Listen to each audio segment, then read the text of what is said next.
Bom dia, que a graça e a paz do nosso Senhor Jesus esteja com você nesse domingo e que a palavra do Senhor que haveremos de estudar nessa manhã alimente o seu coração e fortaleça a sua fé. Estejamos todos guardados na paz do Senhor. Eu inicio esse tempo aqui de estudo bíblico cantando um hino 155, o hino do Inário Novo Cântico, o hino Castelo Forte. O tema geral que temos tratado aqui é sobre a nossa segurança no Senhor. E esse hino, o hino 155, foi composto por Martinho Lutero num momento de muito conflito, muitas inseguranças, dura perseguição. No entanto, Martinho Lutero colocou a sua confiança no Senhor como sendo o seu castelo forte. E que nós também coloquemos a nossa confiança no Senhor, que Ele seja a nossa rocha, o nosso castelo forte. E no 155, Castelo Forte. Castelo forte é nosso Deus, espada e bom escudo. Com seu poder defende os seus em todo transe agudo. Com fúria pertinaz persegue Satanás com ânimo cruel, mas forte é o Deus fiel, igual não há na terra. A força do homem nada faz, sozinho está perdido.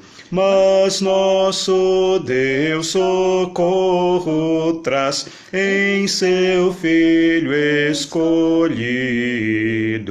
Sabeis quem é Jesus, o que venceu na cruz, Senhor dos altos céus, e sendo próprio Deus, triunfa na batalha. Se nos quisessem devorar, demônios não contados, não nos iriam derrotar, nem ver-nos assustados. O príncipe do mal, com seu plano infernal, já condenado está, vencido cairá por uma só palavra. De Deus o Verbo ficará, sabemos com certeza, e nada nos assustará, com Cristo por defesa. Se temos de perder família, bens, prazer, se tudo se acabar e a morte enfim chegar, com Ele reinaremos. Amém. Vamos orar ao nosso Deus, pedir a Ele que abençoe esse tempo de estudo da palavra. Vou pedir a Daniela que faça essa oração. Amém. Nós louvamos o Teu nome porque o Senhor é o nosso castelo forte. O Senhor é aquele que peleja as nossas guerras. O Senhor é aquele que caminha conosco, Pai. O Senhor é aquele que nos sustenta. O Senhor é Deus presente na hora da angústia, Pai. E o Senhor é Deus de toda esperança e toda consolação. Obrigada, Pai, pela presença do Senhor nas nossas vidas, Pai. E obrigada pela companhia do Senhor ao nosso lado. Deus, agora que nós vamos ler a Tua palavra, fala conosco. Abre os nossos corações, abre os nossos olhos, nos ensina, Pai.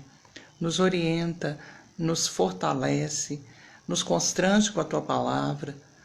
Que a Tua palavra possa estar sendo mesmo, não só bálsamo, Pai, mas também um alerta para nós. Usa o Ricardo, Pai, como instrumento do Senhor para trazer aquilo que o Senhor já colocou no coração dele para nós. Em nome de Jesus eu oro. Amém. Amém. Irmãos, nós continuaremos aqui o nosso estudo, iniciado já há algumas semanas, que tem como tema Coronavírus e Cristo. Esse tema, ele é, na verdade, um livro, né? Estamos acompanhando um livro escrito por John Piper, exatamente para tratar da crise que temos vivido à luz do nosso conhecimento do Senhor Jesus. E como eu falei na semana passada, está também no nosso boletim anunciado isto, esse livro ele foi recentemente traduzido para o português, está disponível de graça no Ministério Fiel, você pode baixar o livro em alguns formatos digitais, e ele também está disponível em áudio gratuitamente, inteiramente gratuito. Você pode entrar no canal do Ministério Fiel e pode ouvir a leitura do livro. Talvez você não queira ler, mas você pode ir lá, você está lá lavando as vasilhas, cuidando da casa, fazendo alguma atividade, você pode abrir no seu celular mesmo, no YouTube, o canal do Ministério Fiel e ouvir a leitura desses capítulos e com certeza será muito edificante. Meu propósito aqui é mais fazer um resumo e uma reflexão a partir das colocações que o John Piper faz no seu livro. E recapitulando um pouco, né, nós concluímos na semana passada a primeira parte do livro. Ele é dividido em duas partes. A primeira parte foi concluída. Qual era a finalidade da primeira parte do livro? É mostrar de fato o propósito com que ele escreveu aquele livro, o que o motivou a escrever, e tratar basicamente da nossa segurança em Deus. O que nos permite ter segurança em Deus. Então, ele vai, em vários momentos, assinalar Deus como sendo essa rocha. Nós cantamos agora há pouco o hino Castelo Forte é Nosso Deus. E é interessante, né? Quando a gente canta um hino como esse, vivendo o quadro que nós estamos vivendo, parece que a letra da música faz mais sentido para nós, não é? Quando as coisas estão indo numa certa normalidade, cantar Castelo Forte pode soar para nós algo normal, banal. Mas quando você está enfrentando uma luta, uma crise, quando estamos enfrentando uma calamidade como essa, resgatar na nossa memória a ideia da segurança em Deus faz muito mais sentido. E foi o que o John Piper procurou realizar nessa primeira parte do livro. Jesus é a nossa rocha, a nossa segurança, aquele em que nós podemos nos apoiar. A palavra dele, que nos fala quem ele é segura, ela cumpre a finalidade para a qual Deus a designou, a palavra do Senhor, e ela aponta para as características de Deus, os atributos de Deus. Nós tratamos os atributos básicos, né? O fato da sua santidade, o fato de ele ser um Deus triuno, Deus que é trindade, o fato de Deus ser bondoso, de Deus ser santo, Deus que é soberano. Ele dedica um capítulo inteiro para tratar da soberania de Deus, foi o que nós vimos na semana passada. E nesse capítulo ele vai reforçando a ideia que ele vai martelando ao longo de todo o livro, praticamente, né, de que a soberania de Deus, que poderia acabar com o coronavírus, se ele assim o quisesse, essa mesma soberania é aquela que vai nos sustentar, vai sustentar a mim e a você durante a pandemia, durante o coronavírus. Então, confiemos na soberania de Deus. Então, basicamente, foi isso que ele procurou trazer para nós, essa mensagem que ele procurou resgatar para nós. Na segunda parte, tem como título o que Deus está fazendo através do coronavírus. Aqui ele se propõe a tratar de 6 6 capítulos, né, 6 temas, em que ele vai falar o que Deus está fazendo através do coronavírus. E antes dele entrar na primeira das lições, né, do que Deus está fazendo, ele vai fazer algumas considerações preliminares que ele achou necessário fazer. Em tempos como os nossos, né, tempos que alguns chamam de pós-modernos, toda vez que alguém fala assim, o que Deus está fazendo, né, é sempre possível que uma voz discordante se levante e diga, quem é você para dizer o que Deus está fazendo ou não está fazendo? Né? Como é que você pode garantir que Deus está fazendo isso? Como é que você pode garantir que você sabe a vontade de Deus? Então essa foi a preocupação do John Piper nessas considerações preliminares. Já responder essa possível objeção. Alguns dizem assim, você não tem como saber. Como é que você pode dizer que você sabe a vontade de Deus no meio de uma crise dessa? Então ele vai nos lembrar que, de fato, há uma certa razão nesse questionamento. E a própria Bíblia diz isso. Não é só porque vivemos tempos pós-modernos, não é só por causa do pós-modernismo, por causa das características dos nossos dias que questionam e duvidam das autoridades. Aquilo que nós assumimos como autoridade para a nossa vida, que é a palavra de Deus, ela mesmo aponta as fragilidades do nosso conhecimento. Então, abra comigo lá em Provérbios, o livro de Provérbios, que é o livro que fala de sabedoria, né? Fala de adquirir sabedoria, lá no capítulo 3, versículo 5. Livro de Provérbios, capítulo 3, versículo 5. Olha o que diz essa orientação da palavra. Confia no Senhor de todo o teu coração e não te estribes no teu próprio entendimento. Então, uma das características dessa forma de sabedoria é fazer o que os estudiosos bíblicos chamam de paralelismo. Há um tipo de paralelismo, ou seja, o autor ele faz uma afirmação no primeiro momento que entra em comparação com a afirmação no segundo momento, no mesmo versículo. A ideia de paralelos. Qual que é o paralelismo que está acontecendo aqui? A nossa confiança no Senhor versus a nossa confiança em nós mesmos, no nosso próprio entendimento. Às vezes os paralelismos são como este contraste, né? Não faças isso, mas faças aquilo. E às vezes são paralelismos que se complementam. Faças isso e faças aquilo. Né? Aqui no caso é um de contraste, é um paralelismo contrastante. Então a ideia de fato, há um perigo. E a própria Bíblia admite de que nós podemos estar abandonando a nossa confiança no Senhor e confiando em nós mesmos. A Bíblia admite essa possibilidade, esse perigo real. No mesmo livro de Provérbios, mais adiante, um outro exemplo da palavra aqui, lá no capítulo 28, Provérbios, capítulo 28,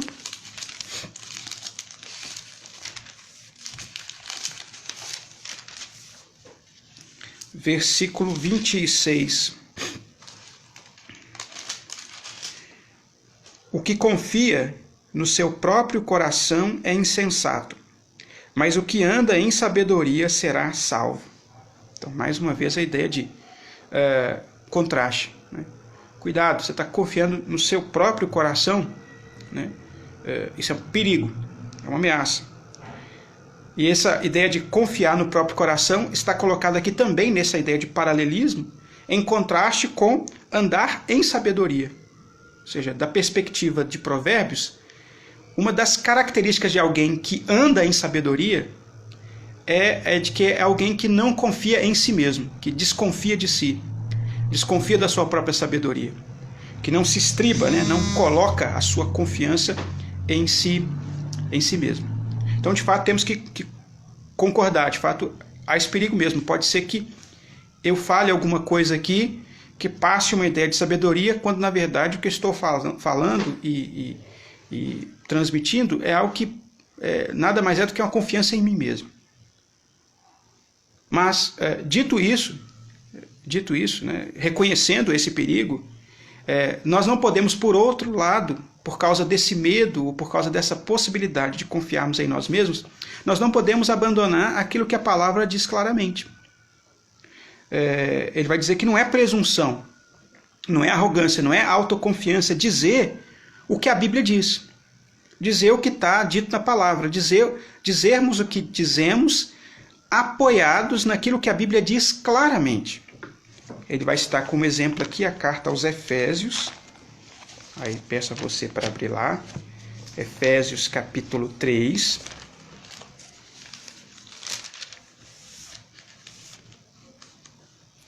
Versículo 4. Carta aos Efésios, capítulo 3, versículo 4. Olha o que diz Paulo aqui. Pelo que, quando ledes, podeis compreender o meu discernimento do mistério de Cristo. Aqui, não vou entrar no contexto do porquê que Paulo está dizendo isso aqui, da ideia de mistério e tal, do que ele está explicando, mas pela própria leitura do versículo já dá para perceber uma coisa. Ou seja, Paulo, quando enviou essa carta aos Efésios, ele procurava, ele tinha a confiança de que o povo iria ler a carta e iria entender o que ele está dizendo. Pelo que quando vocês lerem essa carta, vocês poderão compreender o que eu estou dizendo, o meu discernimento, o que eu penso sobre esse assunto. Ou seja, Paulo escreveu um texto assim, né, cheio de mistério, cheio de coisas assim, para deixar as pessoas emocionalmente comovidas, mas sem nenhum tipo de entendimento. Paulo queria que as pessoas entendessem, compreendessem. Isso não é ser pretensioso. Isso não é ser arrogante, confiar no próprio coração. É crer que as verdades do Evangelho nos foram entregues numa linguagem humana que pode ser compreendida. Às vezes pode ser uma linha tênue entre uma coisa e outra, né? Ou seja, eu posso estar dando a impressão de que eu estou sendo claro, estou transmitindo a palavra de Deus, quando eu posso estar transmitindo algo que é do meu próprio coração. Há esse perigo. Mas, ao mesmo tempo, a palavra de Deus que há essa possibilidade de que eu posso, sim, estar transmitindo algo claro, apoiado na revelação de Deus e que é benéfico, é útil, é necessário para que o povo de Deus caminhe nessa verdade. Certo? O John Piper também vai questionar aqui nesse ponto, né? De que, como ele se propõe a falar de 6 coisas que Deus está fazendo através do coronavírus, ele também sabe que alguns vão dizer assim, não, mas Deus está fazendo só 6 coisas, Deus está fazendo bilhões de coisas, Deus está fazendo um monte de coisas. Ele vai admitir a verdade, né? Não estou dizendo que com essas 6 coisas que eu vou discutir aqui, que Deus está fazendo através do coronavírus, que Deus só está fazendo isso. Ele vai, inclusive, citar texto da Bíblia, né? Podemos abrir também lá no Salmo 40, que apoia essa ideia. A ideia de que Deus, as ações de Deus, por vezes, são para nós tantas que que não podem ser todas elas compreendidas ou abarcadas. O Salmo 40 diz assim, versículo 5, Salmo 40, versículo 5. São muitas, Senhor Deus meu, as maravilhas que tens operado, e também os teus desígnios para conosco. Ninguém há que se possa igualar contigo. Então ele diz assim, são muitas as maravilhas. Ou seja, quando o salmista escreve o Salmo 40, ele não está dizendo assim, ó, Deus só faz isso aqui, ó, Deus só pode fazer isso. Ele não está dizendo isso. Ele diz, são muitas. Mas ao dizer isso, o salmista também está garantindo para nós que há coisas que claramente nós podemos ver Deus fazendo. O Salmo começa com essa expressão de confiança. Esperei, no versículo 1 do mesmo Salmo, Salmo 40. Esperei confiantemente pelo Senhor, Ele se inclinou para mim e me ouviu quando clamei por socorro. Tirou-me de um poço de perdição, de um tremedal de lama, colocou-me os pés sobre uma rocha e me firmou os passos. O tema que é o tema básico do livro, né? Nós estamos apoiados em algo consistente, nós temos uma fundação, um ponto de apoio seguro. Então, o fato da Bíblia dizer que Deus está fazendo muitas maravilhas, ele pode fazer muitas maravilhas, não exclui o fato de que algumas das maravilhas que Deus opera podem ser identificadas, devem ser identificadas, e elas servem de ponto de apoio para a nossa vida, para o nosso caminhar com o Senhor. Se o salmista ficasse assim, Deus está fazendo um monte de maravilhas e tal, nós não podemos dizer o que Deus está fazendo então, porque ele faz muitas maravilhas. Então ele também não poderia dizer assim, Deus ouviu o meu clamor e me colocou firmado, e eu posso andar agora com confiança porque ele me salvou. Nem isso ele poderia dizer. Ele estaria perdido numa confusão, né, de ideias em que ele não poderia se firmar em nada. Se Deus pode fazer tudo de qualquer jeito, a qualquer momento, a qualquer hora, então eu não posso me firmar em nada. Não é isso que o Salmo está dizendo. Ele está dizendo, olha, Deus me salvou e eu sei que ele está fazendo outras tantas maravilhas que talvez eu nem vá entender, que o meu conhecimento não vai abarcar. Mas essas que ele fez na minha vida são consistentes com aquilo que ele é, com seu caráter, com seus propósitos. Então Deus está de fato, né, operando grandes maravilhas, mas ele está fazendo aquilo que pode ser por nós aprendido e nós podemos viver consistentemente com essas verdades. Isso não quer dizer, né, o fato de Deus estar fazendo grandes maravilhas e muitas maravilhas, não quer dizer que nós devemos fechar as nossas Bíblias e construirmos a nossa própria realidade, que é um perigo, né, a característica dos nossos dias. Vou abrir um texto lá em Romanos, capítulo 5.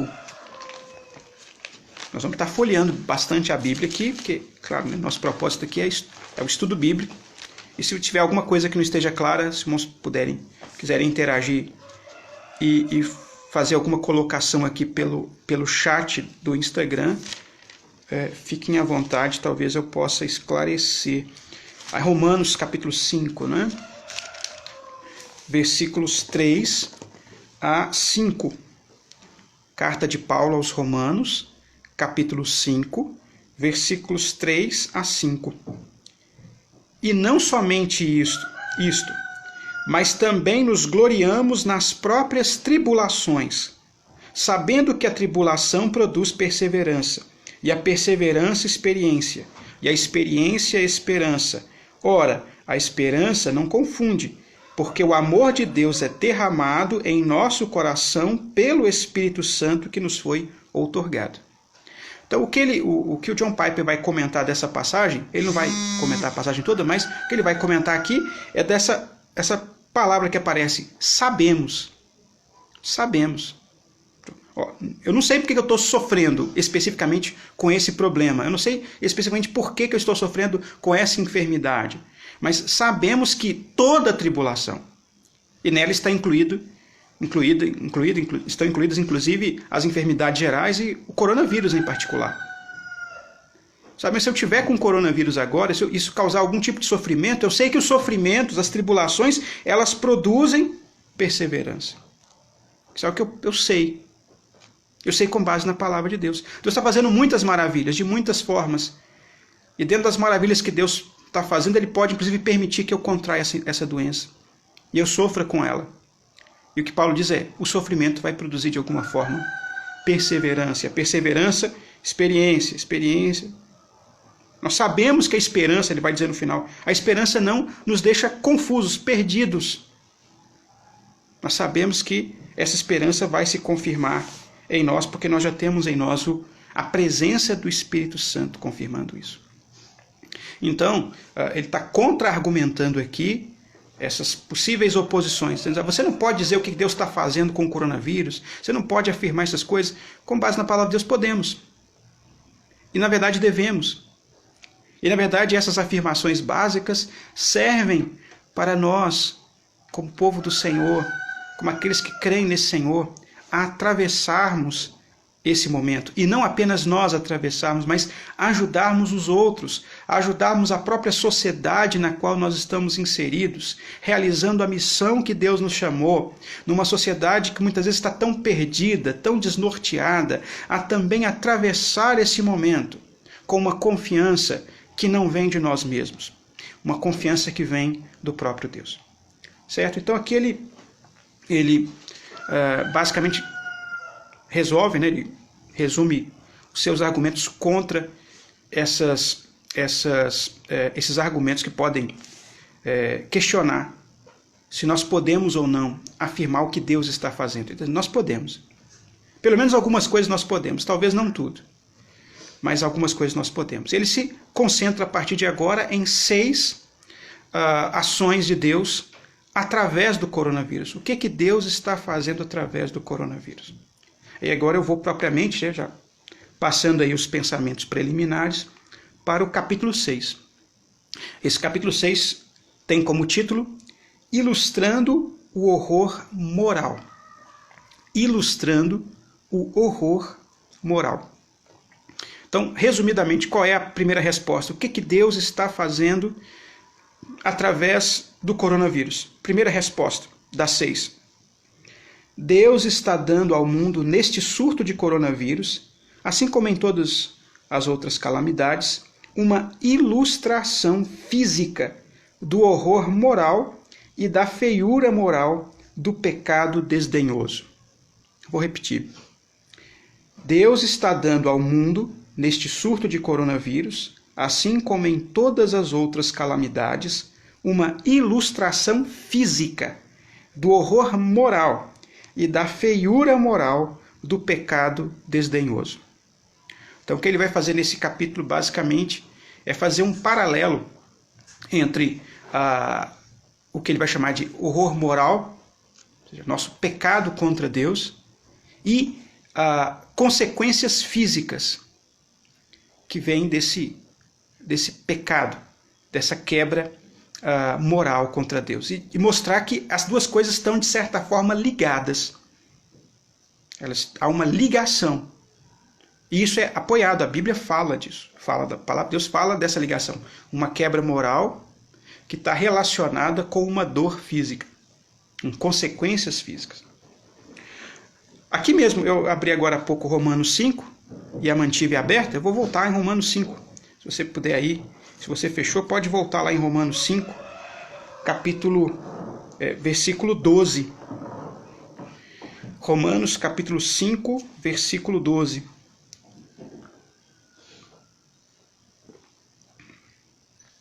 Portanto, assim como por um só homem entrou o pecado no mundo, e pelo pecado a morte, assim também a morte passou a todos os homens, porque todos pecaram.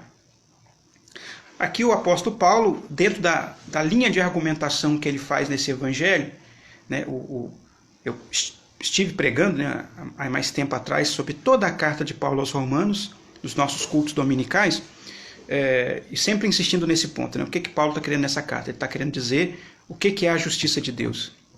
Por que nós podemos dizer que Deus é um Deus justo e ao mesmo tempo é um Deus que salva pessoas que são pecadoras? Dentro da linha de argumentação de Paulo nessa carta, ele vai mostrar a origem de todos os nossos problemas, desde lá do início da carta propriamente, e aqui essa origem é mais ainda esclarecida. Em que sentido? De que os nossos sofrimentos presentes estão ligados com o que aconteceu lá na nossa origem com Adão.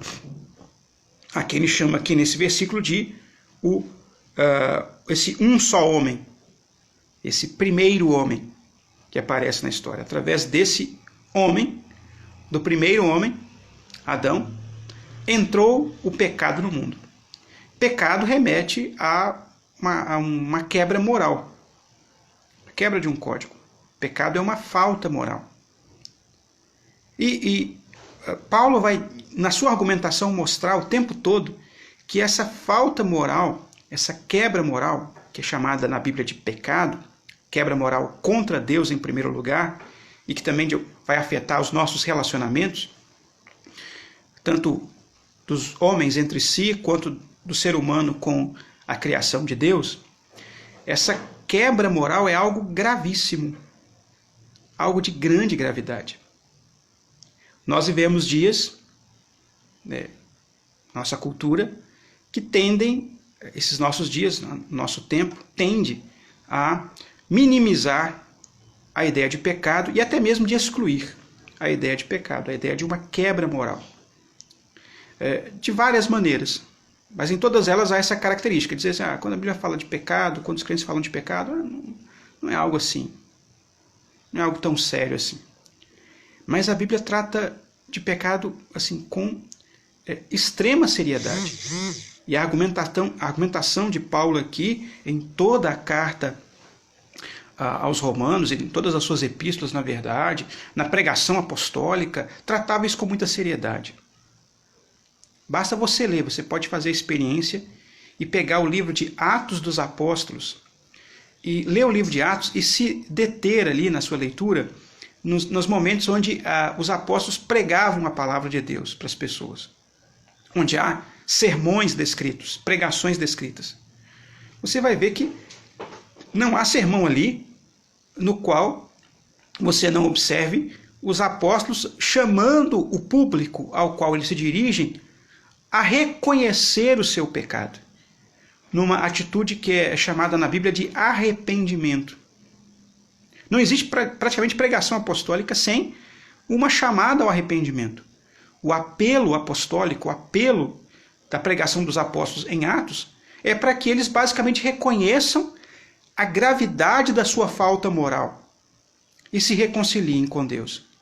Isso não apenas para uma cultura específica, porque também, às vezes, nos nossos dias, né, nossa cultura pós-moderna, diz, não, isso aí é uma verdade, mas é uma verdade para aquele grupo. Isso aí é o que creem os evangélicos, é o que creem lá aquele grupo tal, aquela classe tal, né, e separam em guetos, em pequenos grupos. Então, você vai observar que, seja o apóstolo lá em Atos pregando numa sinagoga judaica, seja ele pregando num areópago romano, né, um lugar onde os gregos, né, os não-judeus se reuniam para discutir as grandes ideias filosóficas, seja ele pregando lá no Areópago, no final das contas há sempre um chamado a um arrependimento. Independente da cultura, independente dos valores que formaram aquela cultura, os apóstolos criam nessa verdade básica, ou seja, toda a humanidade derivou de um único homem. E aqui também tem uma verdade cristã evangélica, bíblica, da qual a gente não pode abrir mão, porque senão nós descartamos todo o evangelho. Ou seja, os nossos problemas têm toda uma origem comum. Nós não viemos de segmentos diferentes, né, de uma pluralidade, viemos de uma unidade criada por Deus. Tivemos uma só origem. E nossa falha, nosso problema tem origem ali. Ali naquela origem. Uma quebra moral da humanidade contra Deus. Então John Piper vai falar que pecado é algo grave, gravíssimo. A Bíblia descreve o pecado como algo grave. E é algo que teve consequências igualmente graves. O próprio versículo diz, por causa do pecado entra a morte. Aí você vê o paralelo entre uma ação moral, ou seja, eu pequei contra Deus, eu cometi uma desobediência contra Deus, e uma consequência física, a morte. Esse corpo que agora eu tenho, né, que eu sou, né, não sei se é muito adequado, eu tenho um corpo, né, eu sou um corpo, sou um ser humano, né, esse corpo, ele é frágil, ele está sujeito a enfermidades, ele está sujeito a ser contaminado com coronavírus, e ele está sujeito a morrer, seja pelo coronavírus, seja por qualquer outro mal. Em algum momento eu vou morrer. E a Bíblia está falando aqui que essa morte, ela entrou no mundo, não como algo natural, algo que fazia parte da nossa origem biológica, mas entrou como uma consequência física da nossa quebra moral com Deus. Ou seja, se essa quebra não tivesse acontecido, nós viveríamos numa tal estrutura em que nós não iríamos provar a morte. Mas por causa do pecado, por causa da quebra moral, a morte entra. Nessa mesma carta, esse é um tema tão importante na carta aos Romanos, quando Paulo está explicando o que é o Evangelho, o que é a justiça de Deus, que ele vai reforçar essa ideia lá no capítulo 8. Essa mesma carta aos Romanos, capítulo 8, versículos 22, versículo 20 a 22. Romanos, capítulo 8, versículos 20 a 22. Pois a criação está sujeita à vaidade, não voluntariamente, mas por causa daquele que a sujeitou, na esperança de que a própria criação será redimida do cativeiro da corrupção, para a liberdade da glória dos filhos de Deus. Porque sabemos que toda a criação a um só tempo geme e suporta angústias até agora. Então, a Bíblia, Paulo fala aqui nessa carta que os sofrimentos que acontecem no mundo, pelos quais o mundo passa, são uma consequência dessa quebra moral. Ele descreve aqui como um mundo que está gemendo. Então, quando vem calamidades como essas pelas quais estamos passando agora, o coronavírus, e que afetam a vida física das pessoas, a integridade física das pessoas, que afeta a administração dos governos, a economia, a nossa vida social, nos privando, né, de estarmos juntos, de interagirmos. Quando essas coisas acontecem, isso nos causa tanto mal, tanta dor. Paulo fala, isso aqui é o mundo gemendo. Por que o mundo está gemendo? Ele está gemendo porque essas coisas estão acontecendo como consequência dessa quebra moral do ser humano em relação a Deus. São parte do pacote do pecado. O que ele está dizendo é, não dá para separar as coisas. Não existe um pecado moral que fique meramente na quebra de uma regra, de um código. Isso não existe da perspectiva bíblica. Um pecado moral traz consequências no seu todo, no todo da vida humana e da própria criação. E ao trazer essas consequências, nos afeta diretamente, provocando em nós dor, horror, medo e morte. Uma vez eu comentei na escola dominical, não me lembro exatamente em que aula, de que tema que a gente estava tratando, mas eu estava comentando a respeito de um filme que eu vi há muito tempo, né? Um filme baseado num livro, na verdade, escrito por um advogado, que ele transformou em romances alguns dos problemas jurídicos que ele enfrentava lá. O autor chamava Scott Turow. Acho que é Acima de Qualquer Suspeita, o livro e o filme. E é uma trama lá jurídica em que um grande advogado, um promotor, na verdade, ele se vê envolvido numa situação em que ele é acusado de assassinato, de ter assassinado a amante.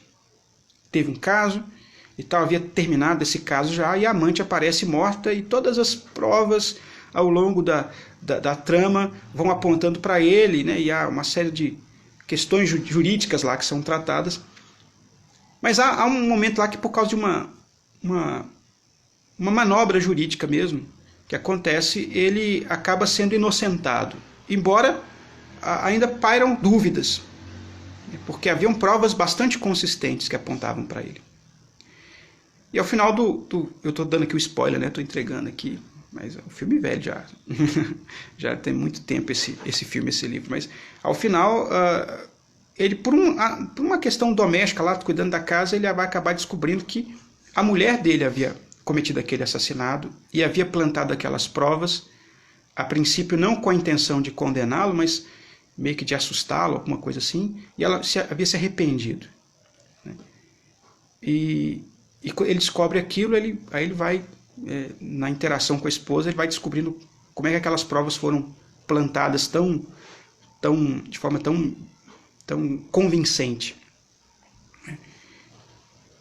E a esposa diz, mas está tudo bem, né? Você está solto, então deu tudo certo. Né?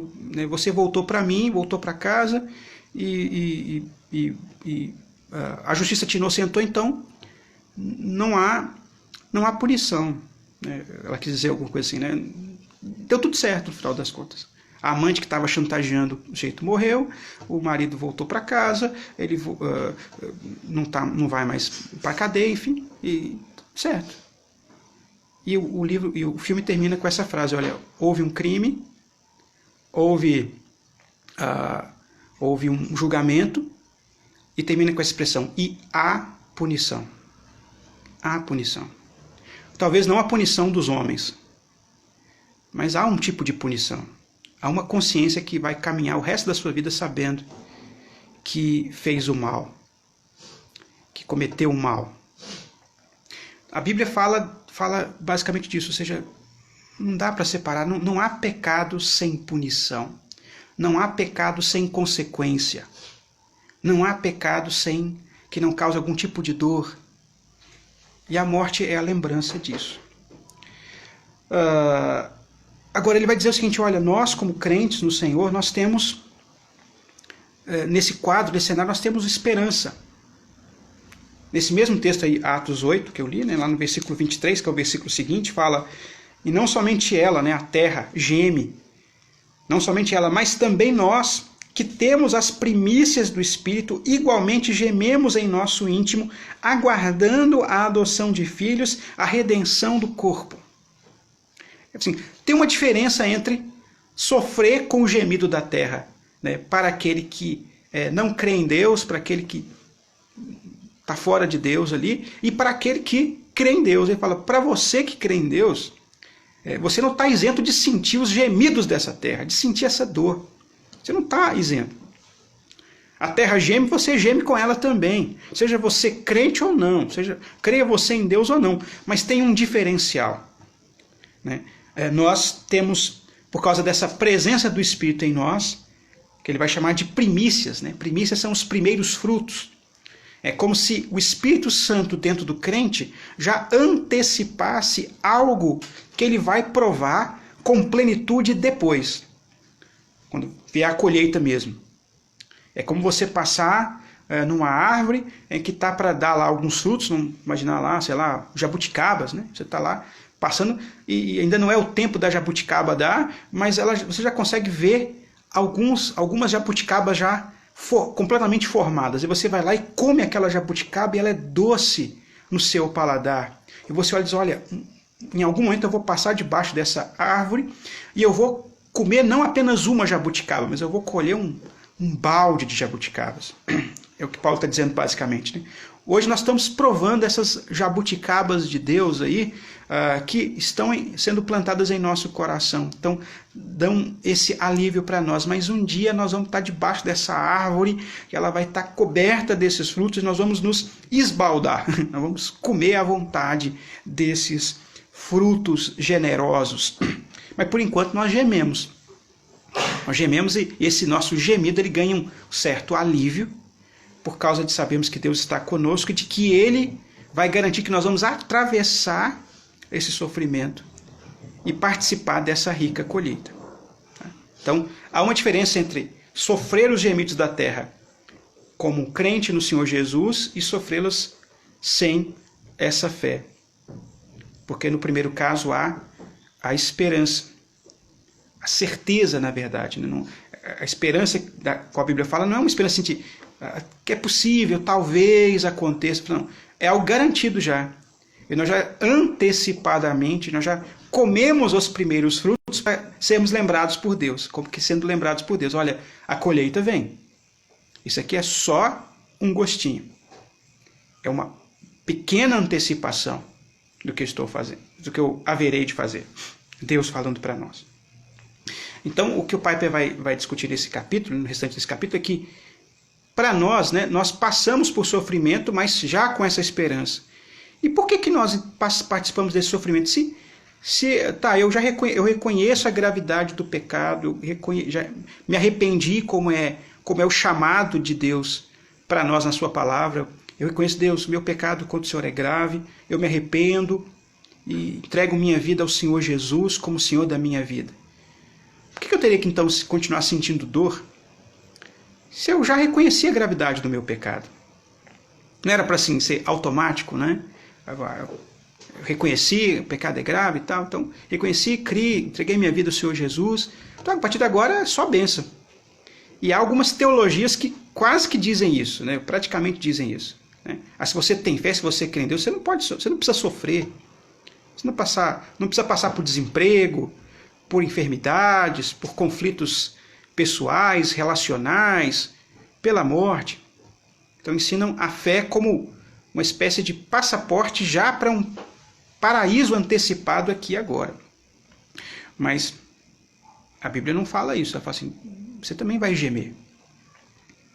Esse gemido está relacionado com o pecado. E mesmo você reconhecendo, através do arrependimento, a gravidade desse rompimento com Deus, e tendo garantido o reestabelecimento desse relacionamento com Deus, através da obra de Cristo, através do Espírito Santo habitando no seu coração, como Paulo fala aqui, você ainda vai gemer.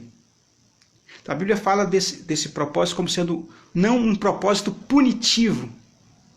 O crente não sofre como que sofrendo a punição pelo seu pecado, porque todo o nosso pecado já foi punido em Jesus Cristo. Jesus assumiu a punição do nosso pecado no nosso lugar. Eu fiz uma reflexão sobre isso aí, tá no boletim da igreja dessa semana, que eu chamei de As Três Coroas.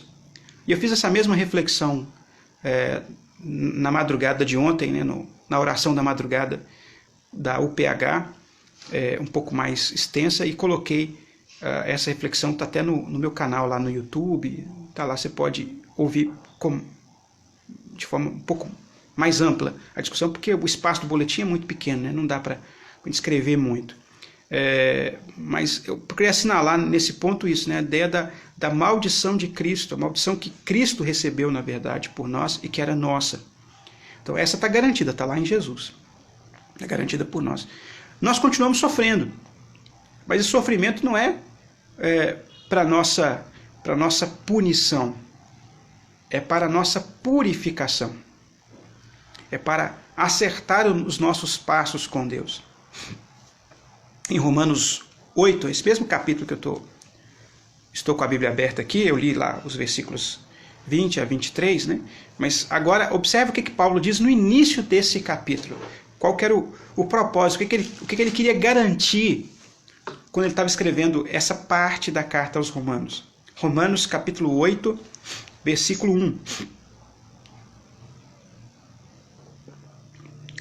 Agora, pois, já nenhuma condenação há para os que estão em Cristo Jesus. Ou seja, não há condenação. Nós somos salvos, está garantido por Cristo Jesus. Mas continuamos sofrendo. Aí alguém podia questionar Paulo, tá, não sou mais condenado, mas por que eu continuo sofrendo? Aí vai dizer, porque nós estamos sendo trabalhados, purificados, né? A nossa dor, ele chama atenção para um outro texto, né? Primeira carta aos Tessalonicenses, lá no capítulo 5, versículo 9. É um texto que eu já li. O John Piper já havia citado esse texto num outro capítulo lá atrás. É um dos textos mais importantes na argumentação dele em todo esse livro. Então, primeiro aos Tessalonicenses, capítulo 5, versículo 9. Porque Deus não nos destinou para a ira, mas para alcançar a salvação mediante nosso Senhor Jesus Cristo. E ele continua aqui, que morreu por nós para que, quer vigiemos, quer durmamos, vivamos em união com Ele. Então ele vai dizer, podemos morrer de coronavírus, podemos não morrer de coronavírus, podemos em algum momento durante essa crise morrer de outras coisas, em algum momento da nossa vida nós vamos morrer, mas não estamos mais destinados, a nossa vida não está destinada à ira, à justiça final de Deus, mas estamos destinados a estar com o Senhor. Por isso Paulo pode dizer em 1 Tessalonicenses 5, no versículo 11, consolai-vos, pois, uns aos outros e edificai-vos reciprocamente, como também estáis fazendo. Então serve para a nossa edificação. Nós nos consolamos. Estamos sofrendo ainda? Sofremos. Podemos sofrer a morte? Sofremos, mas ela não recai mais sobre o crente como uma maldição, mas recai sobre nós como uma consequência que haverá de ser plenamente redimida no Senhor, porque já somos dele. Não estamos mais destinados à ira, à morte definitiva, final, a estarmos apartados do Senhor. Já fomos tão unidos a Cristo que mesmo na morte estamos unidos com Ele. Não seremos separados por Jesus por nada. Nada poderá nos separar do amor de Deus que está em Cristo Jesus, diz Paulo lá, voltando à carta aos Romanos. O John Piper vai discutir aqui, inclusive nesse momento, o papel de Satanás nesse nosso sofrimento. Existem as consequências da queda que nos afetam. Existe uma ação de um inimigo que trabalha contra nós e que quer promover a nossa dor, que influencia esses gemidos dos quais a terra participa. Então, ele faz duas afirmações básicas para entendermos o papel de Satanás, do inimigo, nesse nosso contexto de dor. Primeiro, que Satanás é real.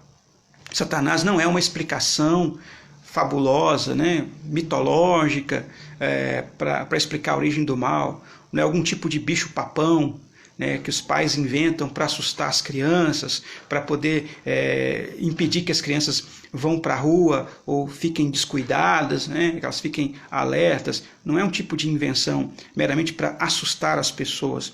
A Bíblia trata de Satanás como um ser real, como uma entidade espiritual caída, decaída da presença do Senhor, que é inimiga de Deus. Não é um espírito humano também, como alguns podem pensar. É um ser criado de forma especial que não é um ser humano. Não é alguém criado à imagem e semelhança de Deus como nós o fomos, mas um ser espiritual criado por Deus como vários outros chamados na Bíblia de anjos, mensageiros celestiais. E Satanás, ele se rebela contra Deus e decai da presença de Deus. Isso é relatado na Bíblia como algo real. Jesus fala para os seus discípulos lá em Lucas: eu vi Satanás cair do céu como um raio. Ele não trata Satanás como uma entidade mitológica, como um ser de criação. Ele poderia ser, se Jesus é um bom mestre, e se fosse assim o caso, ele teria dizer: bobagem, esquece aí, o negócio de Satanás foi criado aí na mitologia judaica só para assustar as pessoas, mas não prestem atenção nisso. Ele leva a sério Satanás. Ele chega a chamar Satanás de príncipe deste mundo. Ou seja, alguém que tem uma certa autoridade, uma certa ingerência nas coisas desse mundo.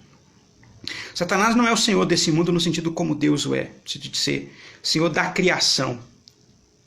Mas Satanás é um ser que tem uma ingerência, ele tem uma atuação na estrutura decaída desse mundo. Isso quer dizer, Jesus quando fala de Satanás como sendo príncipe desse mundo, ou seja, ele coordena ações malignas. Tem uma coordenação. Então ele é tratado como um ser real. É o primeiro ponto sobre Satanás. Mas o segundo ponto é que, embora ele seja real, ele é limitado.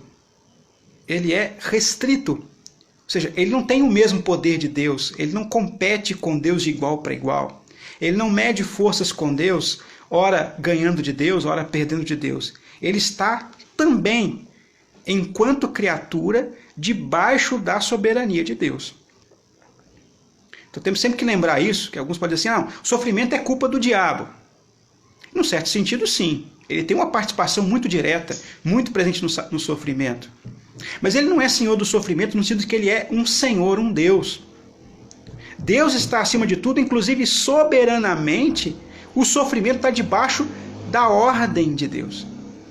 É que o John Piper vai tratar de alguns textos clássicos que falam disso, falam de Satanás. Eu não vou abrir texto por texto aqui por causa do nosso tempo, que já está quase chegando ao fim, nós temos acho que 5 minutos, mas ele vai falar de texto em que fala lá em 2 Coríntios capítulo 4, versículo 4, ele fala de Satanás como um ser que cega o nosso entendimento para a gente não ver a glória do Evangelho. Essa é uma ação de Satanás, cegar o nosso entendimento, cobrir a nossa vista para a gente não ver a glória do Senhor, não ver a glória do Evangelho. Aí não quer dizer então que todo mundo que Satanás segue então está condenado a ir para o inferno, para ser condenado porque nunca vai ver a glória de Deus. Aí o texto vai dizer: não, mas Deus, quando Deus abre o entendimento, ou seja, Deus é soberano sobre essa cegueira, quando Deus abre o entendimento, as pessoas veem a glória de Cristo e o abraçam. Ou seja, Satanás não, ele pode até nos cegar, mas ele não pode impedir Deus de realizar esse milagre que abriu os nossos olhos. É nos abrir para ver a glória de Cristo. Paulo usa essa expressão lá em 2 Coríntios capítulo 4. Ver a glória de Deus na face de Cristo. Ou seja, você não vai ser impedido por Satanás, de forma final, a ver a glória do Senhor. Porque se ele abrir o seu entendimento, você vai ver. E aí o paralelo é com a cegueira física mesmo. Enquanto eu estou cego, não vejo, tá? Eu estou perdido, estou sem caminho, sem rumo. Mas se Deus abre a minha vista, eu vou enxergar, eu vou ver. É um milagre. Eu vou ver a glória do Senhor. Então Satanás tem uma ação. Ele não quer que a gente veja a glória de Deus, que nós nos alegremos com a glória de Deus, mas se Deus brilhar essa glória diante de você, se Ele fizer com que essa palavra, a palavra de Cristo, a palavra do Evangelho, brilhe no seu coração, você verá a glória de Deus na face de Cristo. Você verá a glória de Deus na pregação desse Evangelho. Isso vai mudar tudo na sua vida. Então Satanás ele tenta impedir isso. Mas ele não tem a palavra final. Ele vai citar aqui outros exemplos, como em Jó, né, o livro de Jó, enfim, né, a experiência de Jó, eu não vou relembrar aqui, que Jó teve uma ação, Satanás teve uma ação na vida desse personagem bíblico chamado Jó, de tentar desviá-lo de Deus, mas ele não teve a palavra final. Né? Deus tinha um plano acima da pretensão de Satanás, que era de ver Jó blasfemando contra Deus. E o plano de Deus era fazer com que Jó tivesse uma experiência mais próxima, uma comunhão mais estreita com Deus, para além de um legalismo, de meramente fazer rituais religiosos, mas de, como Jó mesmo vai dizer no final do livro, eu te conhecia só de ouvir, mas agora os meus olhos te veem. Então Satanás, ele tem essa ingerência, mas não tem a palavra final. E por fim, para a gente encerrar esse capítulo, John Piper vai tratar dessa pergunta. Por que Deus trouxe um julgamento físico ao mundo por um mal moral? Ou seja, por que a gente tem que sentir dor? Se o meu pecado é moral, não é algo tão somente físico. E a resposta básica é: o mal físico é uma parábola, é um drama, é um sinal que ilustra que o dano moral como foi grandioso, né, o dano moral da rebelião contra Deus. Basicamente é o seguinte: quando você sente dor, quando dói, você dá mais atenção. Quando está tudo bem, tudo tranquilo, né, a gente tende a ir tocando a vida no stand-by, né? A gente vai tocando a vida, empurrando as coisas sem muita reflexão. Mas quando a dor vem, você presta atenção na dor. A dor chama a atenção. O prazer pode chamar a atenção também. Mas a gente tende mais a nos acomodar aos prazeres. Agora, se acostumar com a dor é mais difícil. A dor, à medida que ela vai aumentando, que ela vai incomodando, ela exige uma resposta, exige um tratamento. E por vezes, quando Deus levanta situações como essa, nessas crises mundiais, essas crises chamam a nossa atenção. Nos despertam de um sono, nos fazem levar a sério algumas coisas que talvez a gente levasse de qualquer jeito. Talvez você mesmo estivesse numa situação da sua vida dizendo assim: não, um dia eu penso nessa coisa de religião, de fé, de Deus, de Bíblia, um dia eu vou parar para prestar atenção nessas coisas com mais seriedade. Aí quando vem uma calamidade como essa, você percebe que a sua vida é mais curta do que você imagina. De que a dor que está batendo na porta de muita gente pode bater na sua porta hoje. E talvez você não tenha esse tempo todo que você pensava que tinha para poder pensar sobre essas coisas. John Piper vai usar uma imagem aqui, a imagem da trombeta, né? Como uma trombeta tocando. E não dá para você se desligar daquilo. Aqui de vez em quando, aqui no nosso prédio, né, alguém deixa a porta da garagem aberta, e aí tem um sinal sonoro para indicar que tem uma coisa errada, e esse sinal dispara. E fica tocando, até que alguém fique tão incomodado, desça lá e feche o portão. Então não dá para a gente fingir que não tem nada errado, não tem alguma coisa errada, está chamando a minha atenção. E a dor física é um agente que faz isso muito bem. Então, pense nisso, considere isso. Talvez essa dor física, essas angústias que temos passado através dessa enfermidade sejam, talvez na sua vida, esse chamado. Temos só 25 segundos, termino com uma oração. Deus, obrigado pelo tempo de estudo que o Senhor nos permitiu. E faz, Deus, com que a Tua palavra alimente o coração daqueles que a ouviram. No nome de Cristo, amém. Hoje, 19 horas, culto ao Senhor, através aqui também do Instagram da nossa igreja. Você é nosso convidado. Deus o abençoe. Um bom domingo a todos. Na paz do Senhor.